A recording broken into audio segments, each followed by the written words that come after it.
اسلام نے ہر جگہ پر اجتماعیت کے نظام کو بہت مرکزیت کے ساتھ بیان کیا ہے۔ اسی طرح نمازوں میں بھی صف جو بنتی ہے، اگر 2 صفیں پوری ہو گئیں، 3 صفیں پوری ہو گئیں، تو چوتھی صف جو بنے گی وہ امام کے بالکل پیچھے سے بنے گی۔ یہ نہیں کہ جس کا جو سمجھ میں آیا ادھر کھڑا ہو گیا، بعد کے 2 آئے وہ ادھر کھڑے ہو گئے۔ صف کی جو ابتدا ہوگی وہ بالکل امام کی پیٹھ کے پیچھے سے ہوگی، اور پھر اسی سے جو ہے وہ دونوں طرف لوگ ملتے چلے جائیں گے۔ اس لیے نماز میں بالخصوص صف کی اس ترتیب کا لحاظ کرنا چاہیے، اور رکعت مل جائے اس لیے لوگ دوسری صف میں نہ جا کر کے وہیں سے جو صف شروع ہوتی ہے وہیں پر نیت باندھ لیتے ہیں۔ ایسا لگتا ہے جیسے قیامت آنے والی ہے اس نماز کے بعد۔ اس لیے طریقہ یہ ہے کہ جو صف نامکمل ہے ابھی اس کو پورا کرو۔ ارے بھائی چھوٹ جائے گی تو دوبارہ پڑھ لینا، 1 رکعت چھوٹے گی، 2 چھوٹیں گی، 3 چھوٹیں گی۔ شریعت نے تو کہہ رکھا ہے آپ کو جماعت کا ثواب مل جائے گا۔ اور جب صف پوری ہو جائے تو پھر امام کے پیچھے سے بالکل صف بنائی جائے، اور نماز میں ان مسائل کا لحاظ کرنا یہ ہر نمازی کی ذمہ داری ہے۔ خیر، اللہ تعالیٰ قرآن کریم میں نے جو کل کچھ آیتیں سنائی تھی آپ کو، ان اللہ یأمرکم ان تؤدوا الامانات الی اہلہا وَإِذَا حَكَمْتُمْ بَيْنَ النَّاسِ أَن تَحْكُمُوا بِالْعَدْلِ إِنَّ اللَّهَ نِعِمَّا يَعِظُكُمْ بِهِ إِنَّ اللَّهَ كَانَ سَمِيعًا بَصِيرًا۔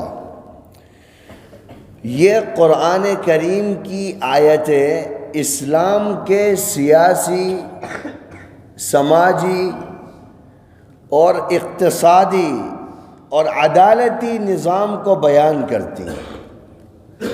دنیا میں آپ جاؤ گے، کسی بھی ماڈرن اسٹیٹ کو پڑھو گے تو اس کی بنیادوں میں آپ کو 3 چیزیں ملیں گی۔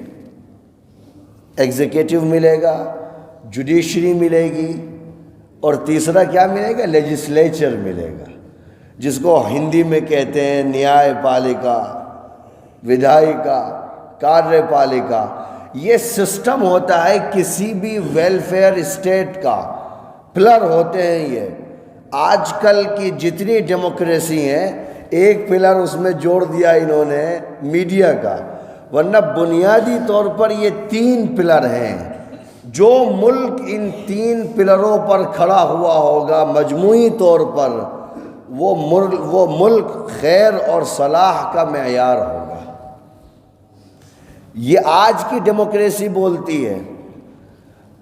قرآن کریم انہی 3 چیزوں کے بارے میں اتنی شدت کے ساتھ آج سے 1400 سال پہلے ماڈرن اسٹیٹ اور ایک سوشل ویلفیئر اسٹیٹ کی کیسے کلپنا کی جا سکتی ہے، اللہ تعالیٰ قرآن کی آیات میں اس کو بیان کرتا ہے۔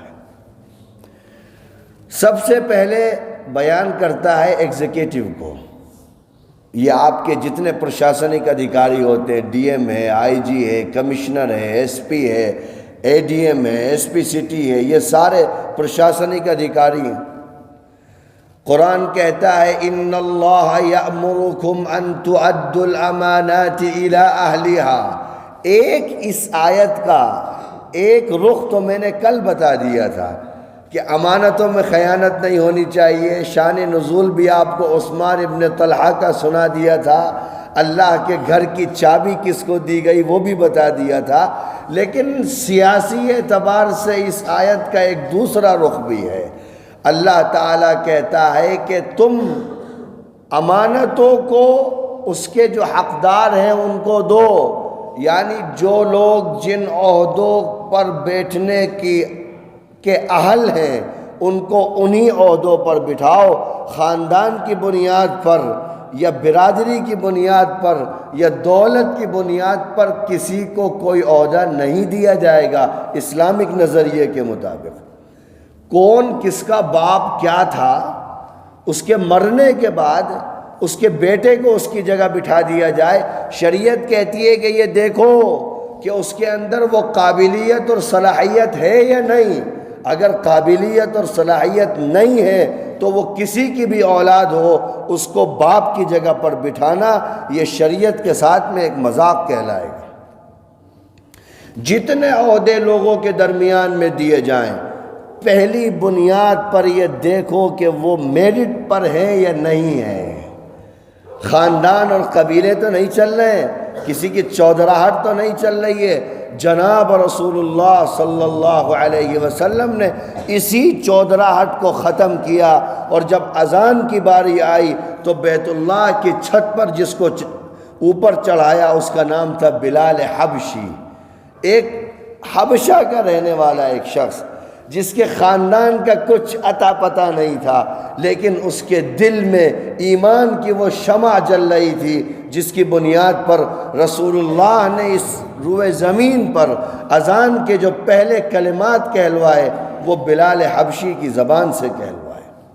یہ پیغام دیا امت کو، یہ میسج دیا کہ آپ اپنے عہدوں کو ان لوگوں کو دو جو ذمہ داریوں کو ادا کرنے کی صلاحیت رکھتے ہیں۔ ہمارے ہاں کیا ہوتا ہے؟ ہمارے ہاں عہدے دیے جاتے ہیں طاقت کو دیکھ کر کے، خاندان کو دیکھ کر کے، باپ دادا کی خدمات کو دیکھ کر کے، سیاسی اثر و رسوخ کو دیکھ کر کے، دولت کو دیکھ کر کے عہدے دیے جاتے ہیں۔ اسلام کہتا ہے یہ میرٹ کے آدھار پر نہیں ہے، قابلیت دیکھو۔ اور ایک چیز آپ دیکھتے ہوں گے آپ کے ملک میں اور پولیٹکس میں بہت چلتی ہے، برادری واد چھوڑیے، کہتے ہیں کہ صاحب یہ پارٹیاں جو ہیں وہ خاندانی ہیں، باپ مر گیا تو بیٹا بن جاتا ہے، بیٹا مر گیا تو پوتا بن جاتا ہے، پوتا مر گیا تو پڑ پوتا بن جاتا ہے، بہت ساری ایسی چیزیں ہیں۔ اسلام کیا کہتا ہے؟ اسلام اس کو معیوب نہیں سمجھتا ہے۔ حضرت زکریا علیہ السلام اپنی لیگیسی کو بچانے کے لیے اللہ سے دعا کرتے ہیں بڑھاپے میں کہ اے اللہ مجھے اولاد عطا کر، میں نے جو قوم و ملت کی خدمت کی ہے اور آپ نے مجھ کو نبوت عطا کر کے امت کی ہدایت کے لیے منتخب فرمایا ہے، میں یہ چاہتا ہوں کہ میری یہ لیگیسی باقی رہے، مجھے ایک اولاد عطا کر۔ اللہ تعالیٰ نے ان کو بیٹا دے دیا یحییٰ کے نام سے۔ ابراہیم علیہ السلام کو بیٹا دیا، حضرت یعقوب کے بیٹے کو نبی بنایا، اس لیگیسی کی حفاظت کی۔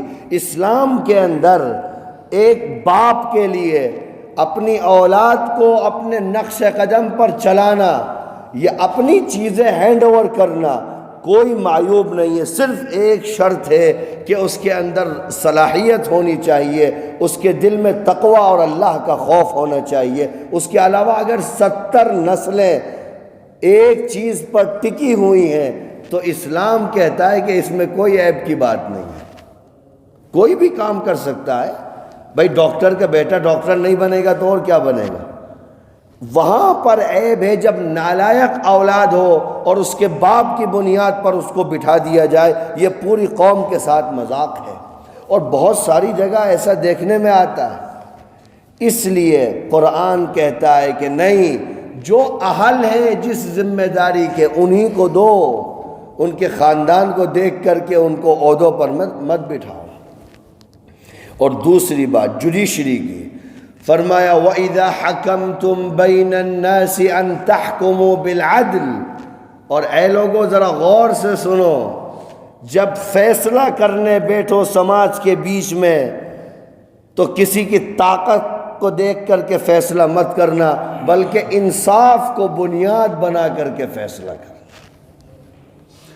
دوسری جگہ قرآن کہتا ہے یا ایھا الذین آمنوا کونوا قوامین للہ شہداء بالقسط ولو علی انفسکم او الوالدین والاقربین، اے مسلمانوں جب گواہی دینے بیٹھو تو انصاف کے ساتھ گواہی دینا، چاہے وہ تمہارے خلاف ہو، تمہارے ماں باپ کے خلاف ہو، تمہارے رشتہ داروں کے خلاف ہو، تمہارے اہل و عیال کے خلاف ہو، سب کو ایک طرف رکھ دینا اور انصاف کی رسی کو مضبوطی کے ساتھ پکڑے رہنا۔ یہ اسلام کی جوڈیشری کا نظام ہے۔ ہمارے ہاں کیا عدالتی نظام ہے، وہ آدمی بیچارہ 15 سال سے مقدمہ لڑ رہا ہے، وہ 85 سال میں مر گیا، وہ مقدمہ ہی سولو نہیں ہوا ہے۔ بہت سی مرتبہ تو فیصلہ جج کا آتا ہے، معلوم ہوتا ہے صاحب یہ آدمی کو تو مرے ہوئے 15 سال ہو گئے۔ یہ انصاف کا نظام ہے، یہ انصاف کا نظام ہے ماڈرن اسٹیٹ کے اندر۔ لیکن قرآن کیا کہتا ہے، وَإِذَا حَكَمْتُمْ بَيْنَ النَّاسِ أَن تَحْكُمُوا بِالْعَدْلِ، فیصلہ کرو تو انصاف کے ساتھ کرو۔ جناب رسول اللہ صلی اللہ علیہ وسلم بدر کے موقع پر جب جنگ ختم ہو گئی تو آپ نے جو لوگ پکڑے گئے تھے مشرکین مکہ کے، ان سب کو قید کروا دیا، ان کے ہاتھ پیر رسیوں سے باندھ دیے گئے۔ رات میں اللہ کے رسول صلی اللہ علیہ وسلم نے اپنے چچا کے کراہنے کی آواز سنی۔ اچھا، چچا کو جبرن لایا گیا تھا مکے سے۔ حضور نے صحابہ سے کہا تھا اگر عباس دکھے تو نظر انداز کر دینا، وہ آئے نہیں گئے ہیں، لائے گئے ہیں۔ وہ آئے نہیں ہیں بلکہ لائے گئے ہیں۔ چنانچہ صحابہ نے بھی ایسا ہی کیا۔ ہوا کیا، اس کراہنے کی آواز کو رات میں جب جناب رسول اللہ صلی اللہ علیہ وسلم نے سنا تو پوچھا کہ بھئی کیا ماجرا ہے؟ تو بتایا گیا صاحب یہ بدر کے قیدیوں کو باندھا گیا ہے اور آپ کے چچا بھی وہ قید میں ملے تھے۔ تو حضور نے فرمایا کہ ٹھیک ہے، صرف میرے چچا کو ہی نہیں بلکہ بدر کے تمام قیدیوں کو کھول دیا جائے۔ ان کو جو ہاتھ پیر باندھ رکھے تھے اس میں کہا کہ ان سب کو کھول دیا جائے۔ صرف چچا کے ساتھ یہ معاملہ نہیں کیا، چونکہ اگر چچا کے ساتھ کرتے تو دوسرا کہہ سکتا تھا کہ صاحب یہ انصاف کا فیصلہ نہیں ہے۔ اگر چچا کرا سکتے ہیں تو اور جو قیدی پکڑے گئے ہیں ان کو تکلیف نہیں ہوگی۔ اگر کھولا جائے تو سب کو کھولا جائے، ورنہ سب کو بند کیا جائے۔ ایران کا گورنر آیا مدینہ المنورہ میں، کہنے لگا، وہ پورے مدینے میں گھوم کے کوئی محل دیکھ رہا تھا کہ بھئی یہاں کا جو بادشاہ ہوگا وہ کسی محل میں رہتا ہوگا۔ اسے کوئی محل ہی نظر نہیں آیا، محل تو چھوڑیے کوئی کچھ اچھے گھر ہی نظر نہیں آئے۔ تو اس نے لوگوں سے پوچھا آئین الملک، تمہارا بادشاہ کہاں ہے؟ تو مسلمانوں نے کہا بھئی ہمارے ہاں کوئی بادشاہ نہیں ہے، ہمارے ہاں تو ایک امیر المؤمنین ہے بس۔ کہا کیا نام ہے امیر المؤمنین؟ کہ عمر ابن الخطاب ہے۔ کہاں ہے وہ؟ کہا صاحب وہ بیت المال کے اونٹ چوری ہو گئے، پہلے سب لوگ مل کے ڈھونڈ رہے تھے، کسی کو نہیں ملے، تو اب امیر المؤمنین خود اونٹوں کو ڈھونڈنے کے لیے نکلے ہوئے ہیں، دیکھو کہیں گھوم رہے ہوں گے، اونٹوں کو تلاش کر رہے ہوں گے۔ کہنے لگا یار عجیب دنیا ہے، امیر المؤمنین ایک اتنی بڑی سلطنت کا بادشاہ، اس کے دماغ میں اسلام کا عروج ہو چکا تھا، انقلاب آ چکا تھا، قرآن نازل ہو چکا تھا کہ اذا جاء نصر اللہ والفتح ورأیت الناس يدخلون فی دین اللہ افواجا، ساری دنیا سے جوق در جوق، جماعت در جماعت لوگ اسلام کے اندر داخل ہو رہے تھے۔ اس نے کہا یہ عجیب بادشاہ آدمی ہے، عجیب امیر المؤمنین ہے، اونٹوں کو خود تلاش کر رہا ہے۔ چنانچہ ایک درخت کے نیچے وہ پہنچا تو دیکھا کہ حضرت عمر وہیں لیٹے ہوئے تھے۔ اس نے کہا عمر تم انصاف کرتے ہو لوگوں کے بیچ میں، اس لیے تمہارے دل میں کسی کا خوف نہیں ہے، اور یہ ایران میں اور روم میں بیٹھے ہوئے بادشاہ لوگوں پر ظلم کرتے ہیں، اس لیے جب اپنے گھر سے باہر نکلتے ہیں تو سیکیورٹی کا لشکر لے کر کے نکلتے ہیں، ان کو یہ خطرہ ہوتا ہے کہ کوئی ان پر حملہ نہ کر دے۔ بیت المقدس فتح ہوا، یہودیوں نے اوپر سے چڑھ کر کے کہا مسلمانوں سے کہ تم 1000 سال بھی یہاں احاطہ کرے رہو، تمہیں بیت المقدس ملنے والا نہیں ہے۔ ہماری کتابوں میں ایک درویش فقیر حاکم کا تذکرہ ہے، ایک درویش فقیر امیر المؤمنین کا ذکر ہے، جب تک وہ نہیں آئے گا بیت المقدس تم فتح نہیں کر پاؤ گے۔ تو صحابہ نے خط بھیجا حضرت عمر کو کہ صاحب آپ آئیے، آپ کی ضرورت ہے، ہم سمجھتے ہیں کہ وہ آپ ہی ہیں جن کے بارے میں تورات اور انجیل میں لکھا گیا ہے۔ حضرت عمر 700 میل کا سفر لگ بھگ، حضرت عمر رضی اللہ تعالی عنہ ایک غلام ان کے ساتھ میں، ایک اونٹ، اسی اونٹ پر راستے میں کھانے پینے کا سامان، ایک منزل امیر المؤمنین اوپر بیٹھتے ہیں، غلام اونٹ کی نکیل پکڑ کے چلتا ہے، اور دوسری منزل پر غلام اوپر بیٹھتا ہے اور امیر المؤمنین اونٹ کی نکیل پکڑ کے چلتا ہے۔ اور حیرت کی بات ہے، جب بیت المقدس آنے والا تھا تو اس وقت اتفاق سے غلام کی باری تھی اونٹ پر بیٹھنے کی اور حضرت عمر کی باری تھی نیچے چلنے کی۔ غلام نے کہا آقا کیا کہیں گے لوگ، ماریں گے مجھے کہ تو غلام اوپر بیٹھا ہوا ہے، اور امیر المؤمنین اتنی بڑی حکومت کا، اس وقت جب ساری دنیا پر اسلام کی ہیبت رعب طاری تھا، لوگ نام سن کر کے عمر کا بھاگ جایا کرتے تھے، شیطان بھی راستہ بدل لیا کرتا تھا، وہ عمر نیچے ہے اور غلام اوپر ہے۔ حضرت عمر نے اس کو ڈانٹا اور کہا کچھ نہیں، باری باری ہے، اگر تمہاری باری اوپر بیٹھنے کی ہے تو تمہاری باری ہے، دنیا میں جو جس کو دیکھنا ہے دیکھتا رہے، اس سے فرق نہیں پڑتا۔ چنانچہ بیت المقدس میں کہ قریب اس حالت میں پہنچے امیر المؤمنین کہ اونٹ سوار تھا اور حضرت عمر اونٹ کی نکیل پکڑ کے آگے چل رہے تھے۔ یہود نے جب اوپر سے اس منظر کو دیکھا، اپنی کتابوں کو کھولا، سرنڈر کر گئے اور کہنے لگے بھائی اس درویش آدمی سے کوئی جیت نہیں سکتا ہے۔ یہ ہوتی ہے انصاف کی طاقت۔ وَإِذَا حَكَمْتُمْ بَيْنَ النَّاسِ أَن تَحْكُمُوا بِالْعَدْلِ، آج جاؤ کچہریوں میں جاؤ، باہر سوئیوں لوگ آپ کو جھوٹی گواہی دینے والے مل جائیں گے۔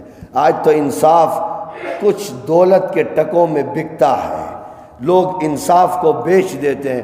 قرآن کہتا ہے جوڈیشری جب تک مستحکم نہیں ہوگی آپ ایک صالح معاشرے کی تعمیر نہیں کر سکتے۔ اس کے بعد آخری چیز لیجسلیچر۔ ہمارے کانسٹیٹیوشن میں لیجسلیچر سرووپری ہے، اس کے پاس جو پاورز ہیں وہ کسی اور کے پاس نہیں ہے، وہ دیش کو چلاتا ہے۔ اللہ کیا کہتا ہے؟ یا ایھا الذین آمنوا اطیعوا اللہ واطیعوا الرسول واولی الامر منکم۔ جو لوگ لیجسلیچر میں آتے ہیں، الیکٹ ہو کر کے آتے ہیں، جن کو ذمہ داریاں ملتی ہیں، وہ کان کھول کر کے سنیں، ان کا ہر عمل اللہ اور اللہ کے رسول کی اطاعت کے ساتھ میں ملا ہوا ہونا چاہیے۔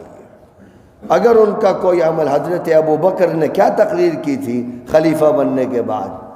کیا کہا تھا کہ مسلمانوں سنو، اگر کوئی عمل میرا شریعت کے خلاف دیکھو تو تمہیں اختیار ہوگا کہ میرا گریبان پکڑ کے مجھے بٹھا دینا، چونکہ میری اطاعت اسی وقت کی جائے گی جب میں اللہ اور اللہ کے رسول کی اطاعت کرتا رہوں گا۔ اگر میں ان کی اطاعت سے ہٹ جاؤں گا تو میری اطاعت آپ کے اوپر لازم نہیں ہے۔